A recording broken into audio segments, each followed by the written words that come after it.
आइए हम लोग आज 16वें सेशन में हैं और आज हम आपको बतलाने जा रहे हैं सेंट्रल लिमिट थ्योरम।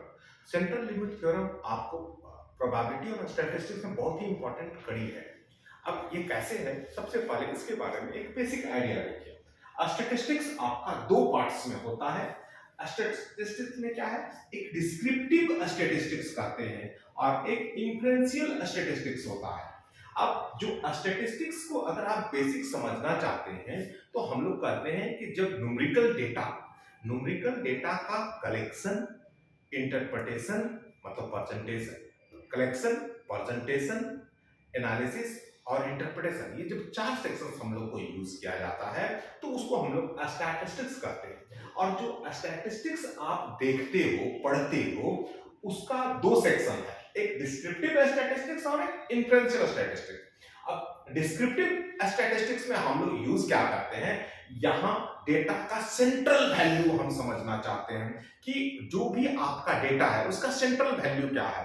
तो सेंट्रल वैल्यू हम लोग समझने के लिए मीन, मीडियन, मॉड और इसके बारे में हम लोग चर्चा करते हैं और एक वेरिएबिलिटी देखते हैं। यही दो सेक्शन हम लोग यूज करते हैं डिस्क्रिप्टिव स्टैटिस्टिक्स में। अब इसमें प्रोबेबिलिटी के कंसेप्ट को जब इन करते हैं तो हम लोग रैंडम वेरिएबल के साथ सब डिस्ट्रीब्यूशंस को काफी स्टडी करते हैं और काम करके हम लोग ये बताते हैं।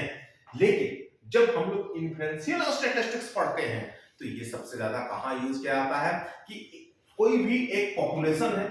अब यहां से पॉपुलेशन से हम क्या करते हैं, छोटे छोटे आपका सैंपल्स कलेक्ट करते हैं। अब छोटे छोटे सैंपल्स कलेक्ट करके और सैंपल्स का जब स्टडी करते हैं और सैंपल के स्टडी से जब हम पॉपुलेशन को प्रेडिक्ट करते हैं कि पॉपुलेशन का नेचर क्या है और इसके कैसे हम लोग इस पर वर्क करें, तो ये आपका इन्फ्लुएंशियल स्टैटिस्टिक्स के अंतर्गत ये आता है।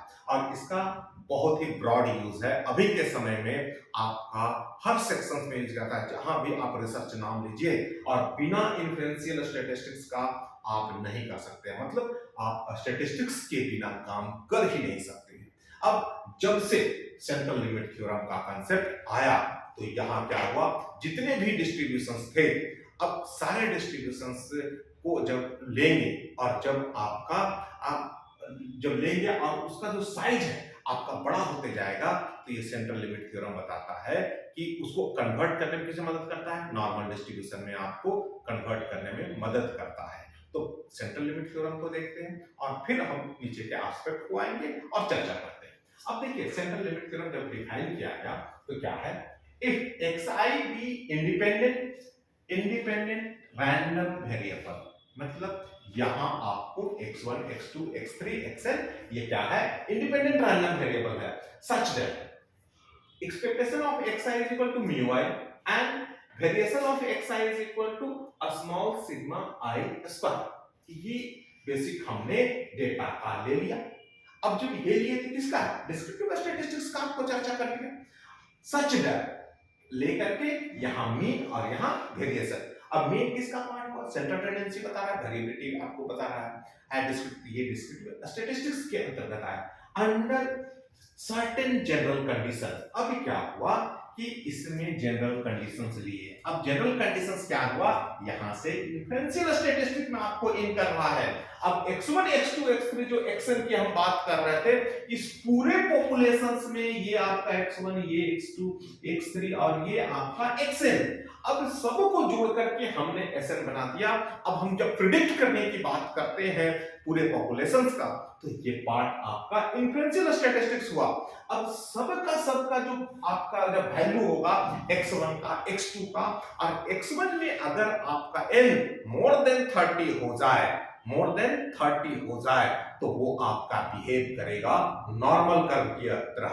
और जब नॉर्मल कर्व की तरह आपको बिहेव करने लग जाएगा तो नॉर्मल कर्व मतलब स्टैंडर्ड नॉर्मल वेरिएट में कन्वर्ट करते हैं और वहां से हम पूरा का प्रोबेबिलिटी देख लेते हैं कि कितना वर्क होना है और इससे प्रिडिक्शंस हम लोग आसानी से कर सकते हैं। मतलब आप सैंपल से पॉपुलेशंस के बारे में स्टडी करने का काम कर रहे हैं और यहाँ ये लिंक करने का तरीका बताता है और बड़े डेटा को आसानी से टेबल के माध्यम से आपको छोटा भी कर रहा है।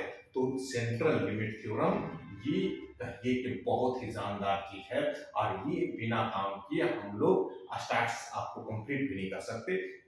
इसका हर जगह यूज आता है। और जो आप देख रहे हो इंडिपेंडेंट रैंडम वेरिएबल, ये आपको आईआईडी करके जब आ जाए तो ये क्या हो जाएगा, जितने एक्स आई देखे सब का सब मीन आपको एक समान, जो हम आपको प्रॉब्लम में सोल्व करके बताएंगे। अब देखिए यहां तक आपने देखा।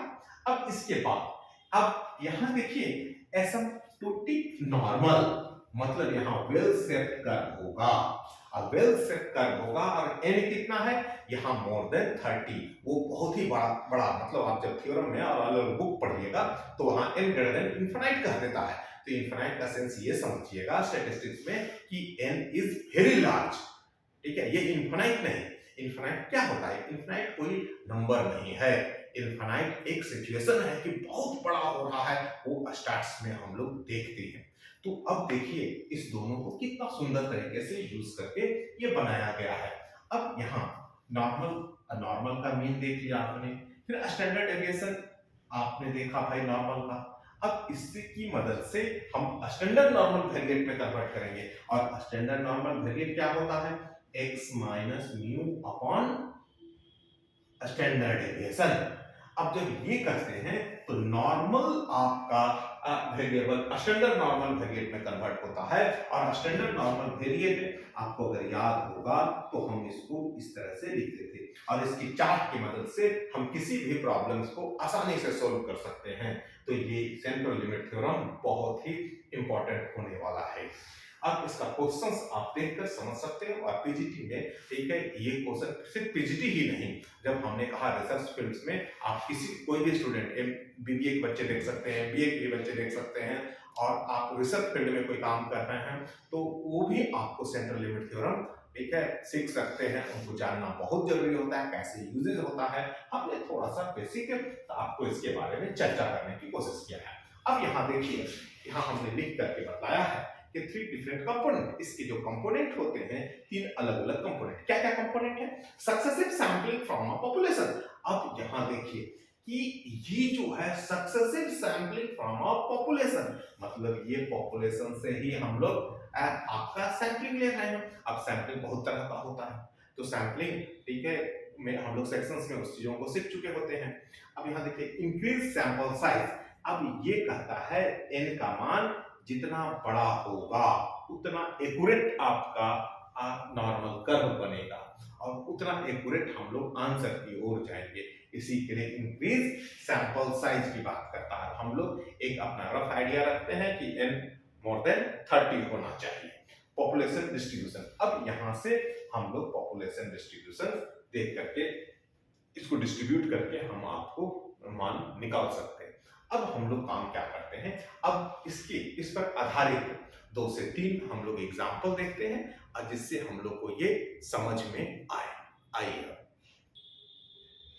ठीक है, फर्स्ट प्रॉब्लम में हमारा क्या लोग लिखा हुआ है x1 x2 xn are Poisson variable. अब यहाँ देखिए ये जो पॉपुलेशंस है, तो पॉपुलेशन में x1 x2 xn क्या है, पॉइसन वेरिएबल। पॉइसन वेरिएबल का मतलब क्या हुआ कि जैसे ही हम पॉइसन वेरिएबल लिए तो ये ऐसा डिस्ट्रीब्यूशन है जिसका पैरामीटर लैम्डा होता है। लैम्डा मतलब क्या है, मीन। अब मीन क्या हुआ कि सर इसमें मीन और वेरिएंस दोनों एक समान होता है, मीन और वेरिएंस दोनों एक समान।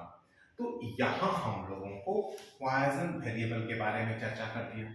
यूज, ठीक है, CLT, central limit theorem, CLT को यूज कीजिए और एस्टिमेट क्या करके बताइए कि जो आपका ये पॉपुलेशन आप देख रहे हो, पॉपुलेशंस में हमने एसएन जो आपको लिया है, तो एसएन कहां से लिए हैं, ये जो एसएन आप देख रहे हो S1 S2 S3, ठीक है, तो ना बोल करके हम लोग Sn को क्या बोलते हैं, x1 plus x2 plus x3 से लेकर आपका xn तक का सम हुआ मेरा Sn। अब ये Sn सम हो गया तो Sn आपका 120 से 160 के बीच में इसका वैल्यू होना चाहिए। Sn जो देख रहे हो उसका वैल्यू कहां से होना चाहिए, 120 से 160 होना चाहिए। इसका प्रोबेबिलिटी आपको कैलकुलेट करके बताना है। तो यहां देखिए हमने ये डेटा को लिख लिया। अब यहां से आप समझिए कि ये Sn जो लिखा हुआ है यहां CLT का यूज किया, और इसको हम नॉर्मल स्टैंडर्ड नॉर्मल वेरिएट में चेंज कर रहे हैं। तो क्या करते थे हम लोग, जेड जैसे ही हम चेंज करते थे एस एन, यहाँ म्यू, यहाँ स्मॉल सिग्मा, अब ये लिख दिया। तो अब इतना किसके बराबर, जेड के बराबर, और ये आपको जेड दिख रहा है, ठीक है। तो ये आपका जो जेड नजर आ रहा है, यहाँ मेरा एस एन है और यहाँ जेड है, जेड मतलब ये टर्म आपका लिखा हुआ। अब यहाँ लेफ्ट में देखिए 120 120 और ये 150 क्या है, ये 150 आपको मीन, तो मीन कैसे लिखा जाए भाई, तो यहाँ ये तो लैम्डा का मान 2 है और n कितना दिया है, 75 दिया है, तो ये 75 दे दिया है। तो यहाँ हम लोगों का मीन कितना हो जाएगा भाई, तो मीन हो गया 2 गुना 75, 150 ये ले लिया। अब जब 150 मीन हुआ तो फिर वेरिएंस कितना होगा, ठीक है, रूट अंडर 150 ही हम लोगों का इसमें लिया जाएगा। अब ये 150 आए, अब जेड में आएंगे 160 माइनस 150 बटा रूट 150। अब इसको जब सोल्व कीजिएगा तो कितना निकल करके आया, माइनस 2.4495। इसको सोल्व किए तो 0.8165। अब इसका नॉर्मल कर्व में देखेंगे तो ये इस तरह से हम लोग को एक रीजन बता रहा है। अब इसका हमने चार्ट में देख लिया, आपको एग्जाम में लगभग वैल्यू भी दिया दे रखेगा, एक ये और ये। अब दोनों का हमने मान कैलकुलेट कर लिया। अब यहाँ देखिए, जब चार्ट में देखिएगा तो इसका मान देख करके हम लोग को हटाना होगा, क्योंकि ये इस रीजन को बतला देगा। अब इस रीजन को बताएगा तो आप ये समझिए कि हम लोगों को इसमें हटाना कैसे होगा। तो हम लोगों को हटाना होगा यहाँ से लेकर के यहाँ तक हम लोगों का मान जा रहा है 0.5। अब ये 0.5 से ये रीजन को जैसे हम हटा देंगे तो ये रीजन पकड़ में आ गया। अब ये जो रीजन में आपका पकड़ में आया तो ये रीजन को हमने इससे घटा दिया 0.4929। अब देखिए इस वैल्यू को हम यहाँ ले लिए 0.4929, ये ले लिया। अब हम फिर जीरो से लेकर के इधर, तो इसका वैल्यू फिर टेबल से देखा और जोड़ दिया। तो अब सोचिए कितना आसानी से ये बन गया। अब कहाँ हम आपको अभी पॉइजन डिस्ट्रीब्यूशन में इसके लिए आपको एक्सपोनेंशियल टेबल देख रहे होते, फिर वहां से मान निकाल कर लिखते और कितने का लिखते, 120 से 160, मतलब 40 डेटा, 40 का आपको अलग अलग वैल्यू देखते तब मान आता। मतलब क्या कि बहुत ही लेंदी हो जाता। अब बहुत लेंदी हो जाता तो उससे बचने का और छोटा करने का तरीका आपको क्या है, सेंट्रल लिमिट थ्योरम। ये कहाँ कहाँ हम लोग यूज कर सकते हैं, सारे आपको डिस्ट्रीब्यूशन में जितना भी आप डिस्ट्रीब्यूशन देख रहे हो। अभी हमने पॉइजन लिया, बाइनोमियल लेके दिखा सकते हैं, लॉग नॉर्मल लेके दिखा सकते हैं इसको, फिर आप एक्सपोनेंशियल लेके दिखा सकते हैं, ज्योमेट्रिक लेके दिखा सकते हैं। तो आप जैसे ही जिसमें n का मान बड़ा होगा, जैसे ही ये आपको साइज बड़ा दिखाएगा, उसके बीच में प्रोबेबिलिटी यूज करना है तो आप CLT यूज कीजिए। जब CLT यूज कीजिएगा तो अप्रॉक्सीमेट करके वो लगभग में मान आएगा, एग्जैक्ट तो नहीं देगा लेकिन अप्रॉक्स कीजिएगा तो ये आपको आंसर के एकदम नजदीक लेकर के जाएगा। और ये हम लोग जब एक्सपेरिमेंट करते हैं तो हम लोगों को एक सही डेटा निकल पाता है विद इन टाइम लिमिट।